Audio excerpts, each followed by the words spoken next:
বজবজের letter marks ডাহা fail আমতলায় ওয়াকফ বিল নিয়ে প্রতিবাদ আন্দোলন সামলানোর পরীক্ষায় ডায়মন্ড হারবার জেলা পুলিশের আপাতত এটাই মার্কশিট। বজবজে পুলিশের অসাধারণ সাফল্যে খুশি পথ চলতি সাধারণ মানুষ। এদিকে আবার আমতলায় পুলিশের গাড়ি ভাঙচুর নিয়ে চলছে বিতর্ক।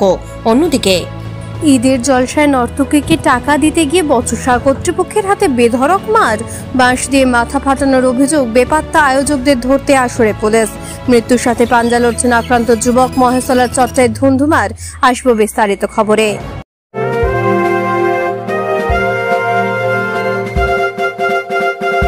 এরা পোশাকের ঠিকানা তো একটাই, রামকৃষ্ণের 1 থেকে 4 তলাটায়। DK cafeteria and restaurant. এখানে cake, patties, chocolate, ice cream, Indian ও চাইনিজ খাবার পাবেন। কালীপুর ওরিয়েন্ট মোড়, 9334371115। উত্তর বজবজে রাত্রিবাস করার সমস্যার সমাধানে অত্যন্ত সুলভে ঘর আর অ্যাটাচ বাথরুম সহ ঘোষবিলা।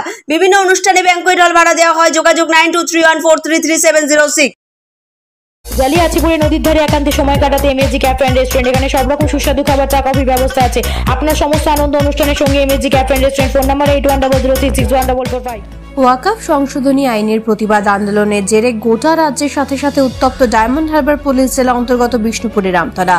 গতকাল বিকেলে এক প্রতিবাদ মিছিলে ভাঙা হলো পুলিশের গাড়ি। আমতলায় বারুইপুর রোড সহ 117 নম্বর জাতীয় সড়ক বেশ খানিকক্ষণ অবরুদ্ধ হয়ে পড়ে। উত্তেজিত জনতা পুলিশের একটি গাড়ি ভেঙে দিয়েছে বলে অভিযোগ ওঠা এই ঘটনায় রাজনৈতিক চাপানোতর শুরু হয়েছে। ঘটনাস্থলে নেমেছে বিশাল পুলিশ বাহিনী। অন্যদিকে এই পুলিশ জেলারই অন্তর্গত বজবজ থানা এলাকায় প্রতিবাদ মিছিল সভা ঘিরে কোনো রকম অশান্তি লক্ষ্য করা যায়নি। বিভিন্ন জায়গা থেকে একটি বিশেষ সম্প্রদায়ের মানুষ শান্তিপূর্ণ মিছিল করে চুরি আলমোড়ের জড়ো হন। সেখানে প্রধান রাস্তার ওপরে একটি প্রতিবাদ সভা অনুষ্ঠিত হয়। এখানে কেন্দ্র সরকারের বিরুদ্ধে তীব্র নিষেধাজ্ঞা করা হলেও সাম্প্রতিক উত্তেজনাকর কোনো মন্তব্য করা হয়নি। পুলিশের সুষ্ঠু পরিকল্পনায় সাধারণ পথচারী ও গাড়ির যাতায়াতের ক্ষেত্রে কোনো রকম অসুবিধাও হয়নি। এজন্য স্থানীয় বাসিন্দাদের সাথে সাথে পথ চলতি সাধারণ মানুষ পুলিশের ভূমিকায় প্রশংসা করেছেন। কি রায় হয়েছে আর বলার দরকার নেই। বাবরি মসজিদের নিচে কোনোদিন মন্দির ছিল না, মূর্তি ছিল না, ওর মধ্যে মূর্তি ঢুকানো অন্যায় হয়েছে। বাবরি মসজিদ ভাঙা অন্যায় হয়েছে, শাস্তিযোগ্য অপরাধ। অতএব ওইখানে হিন্দুদের মন্দির হবে, সরকার তৈরি করে দেবে। এরকম একটা বেহুদা নোংরা আইন একটা রায় যারা দিল, সেই সুপ্রিম কোর্টে আমরা আবার যাচ্ছি। মানে আমরা তো চোখ থাকতে অন্ধ, এখনো আমরা লোককে বোকা বানাচ্ছি। আমরা কিন্তু সবাই সুপ্রিম কোর্টে যাচ্ছে। ভয়ঙ্কর এই পরিস্থিতিতে আমাদের বাঁচার পন্থা অবলম্বন করতে হবে। আমরা এইভাবে কতদিন মিছিল করবো? 1 সপ্তাহ, 1 মাস। নাচের মৌতাতে বিভোর হয়ে জলসা চলাকালীন মঞ্চে নর্তকীকে টাকা দিতে গিয়ে বেধড়ক মার খেলেন এক যুবক, যার জেরে উত্তেজনা ছড়ালো মহেশতলার চট্টার মাঝের কোলে। স্থানীয় সূত্রে খবর, এলাকায় একটি প্রজেক্টের ভিতর ঈদ উপলক্ষে শনিবার রাত 1টা নাগাদ চলছিল এক বিচিত্র অনুষ্ঠান। সেখানে অনুষ্ঠান চলাকালীন ডান্সারকে টাকা দিতে যায় এক যুবক। তখনই ওই যুবকের সঙ্গে কর্তৃপক্ষের বচসা হয়। অভিযোগ, টাকা দিতে যাওয়া যুবককে ব্যাপক মারধর করেন আয়োজকরা। বাঁশ দিয়ে মাথায় আঘাত করলে রক্তাক্ত অবস্থায় মাটিতে লুটিয়ে পড়েন ওই দর্শক। তড়িঘড়ি তাকে উদ্ধার করে প্রথমে কলকাতার এসএসকেএম হাসপাতালে নিয়ে যাওয়া হলে অবস্থা আশঙ্কাজনক হওয়ায় প্রাথমিক চিকিৎসা করার পর ছেড়ে দেওয়া হয়।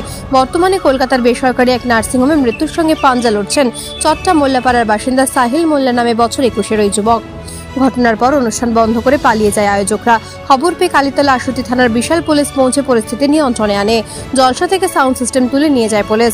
ঘটনাস্থলে ছড়িয়ে ছিটিয়ে ছিল মদের বোতল। এরই পাশাপাশি সূত্র মারফত খবর, অনুষ্ঠানের জন্য নেওয়া হয়নি কোনো অনুমতি, কিন্তু প্রশাসনের অনুমতি ছাড়াই এত বড় অনুষ্ঠান কিভাবে চললো তা নিয়ে উঠছে প্রশ্ন।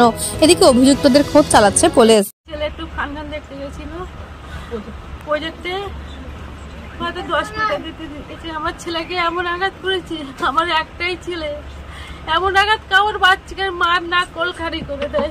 আমি তার দোষী সাজা চাই।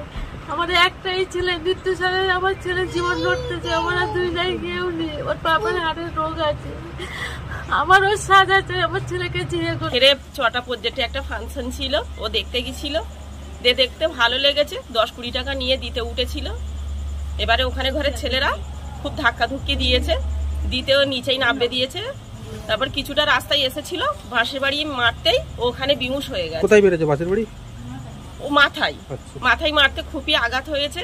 তো ওখানেই অজ্ঞান হয়ে গেছে। ওখানে ওর চাচাতো ভাই যারা দেখেছে তারা নিয়ে হসপিটালে নিয়ে গেছে, ওখানে ভর্তি করতে এখন মৃত্যুর সাথে লড়ছে। বাঁচার কোনো আশা নেই, তবে দোষীরা সাজা পাক। আমরা নেপথ্য ভাষ্যে ডোনা জানার সঙ্গে বিষ্ণুপুর ও মহেশতলা থেকে ঋত্বিকা দাস, বজবজ থেকে মৌমি ঘোষের রিপোর্ট, বার্তা এখন। পোশাকের ঠিকানা তো একটাই, রামকৃষ্ণের 1 থেকে 4 তলাটায়। ডিকে ক্যাফেটেরিয়া অ্যান্ড রেস্টুরেন্ট, এখানে cake, patties, chocolate, ice cream, Indian ও চাইনিজ খাবার পাবেন। কালীপুর ওরিয়েন্ট মোড়, 9334371115। উত্তর বজবজের রাত্রিবাস করার সমস্যার সমাধানে অত্যন্ত সুলভে ঘর আর অ্যাটাচ বাথরুম সহ ঘোষবিলা। বিভিন্ন অনুষ্ঠানে ব্যাংকুয়েট হল ভাড়া দেওয়া হয়। যোগাযোগ 9231433706। জালিয়াছিপুরে নদীর ধারে একান্তে সময় কাটাতে এমএসজি ক্যাফে অ্যান্ড রেস্টুরেন্ট, এখানে সব রকম সুস্বাদু খাবার, চা, কফির ব্যবস্থা আছে। আপনার সমস্ত আনন্দ অনুষ্ঠানের সঙ্গে MSG cafe and restaurant. Phone number 8100366145।